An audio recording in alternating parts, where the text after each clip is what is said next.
আজকে আমি মিষ্টি কুমড়ো বেগুন দিয়ে ইলিশ মাছ রান্না করব। চলো শুরু করা যাক। দেখো ইলিশ মাছ কেটে ধুয়ে নিয়ে এসেছি। এখন হলুদ নুন মেখে নেব।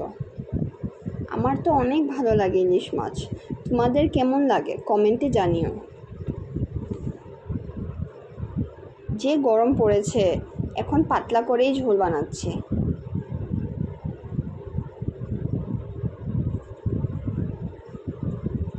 এখন কড়াইটা গ্যাসে বসিয়ে নিলাম, গরম করে সর্ষের তেল দিয়ে দিলাম। দেখো তেল গরম হয়ে গেছে। এখন মাছগুলো কড়াইতে দিয়ে হালকা করে ভেজে নেব। ইলিশ মাছ এপিট ওপিট করে ভাজলে হয়ে যায়, বেশি সময় লাগে না। মাছগুলো বেশি বড় না।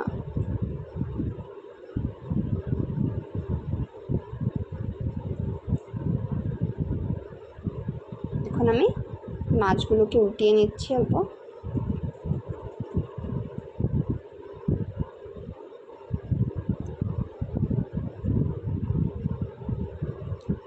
ইলিশ মাছ ভাজা দিয়েই ভাত খাওয়া যায় শুধু। আমার ভাজা হয়ে গেল, এখন মাছগুলো তুলে নিব।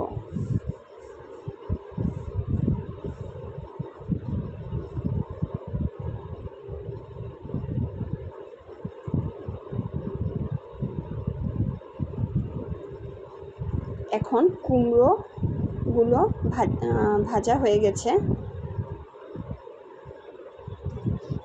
কড়াইতে কুমড়ো টুকরোগুলো দিয়ে ভেজে নিব।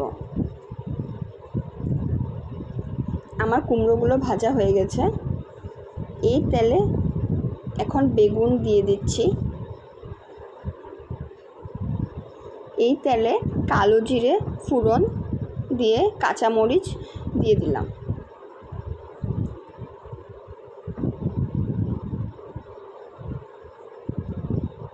এখন কাঁচামরিচ আর জিরা বাটা দিয়ে হলুদ নুন দিয়ে কষিয়ে নিব।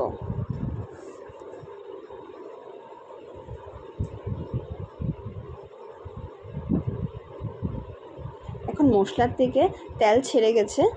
কুমড়ো আর বেগুন দিয়ে নাড়াচাড়া করে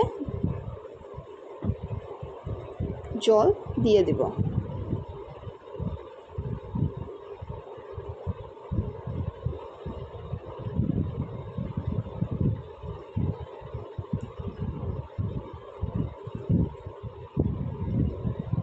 একটু ভালো করে নাড়াচাড়া করে নেব, যাতে কুমড়ো আর বেগুনে মশলাটা ভালো করে মেখে যাক।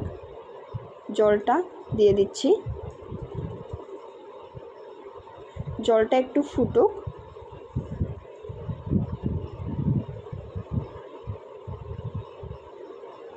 তারপর মাছগুলো দিয়ে দেব।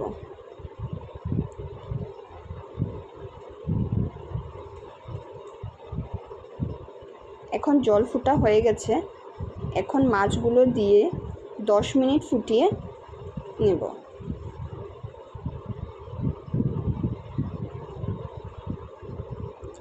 মাছ আমার হয়ে গেছে, এখন ঢেলে নিলাম।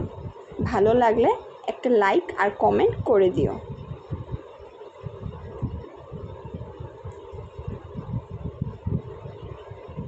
Thank you for watching.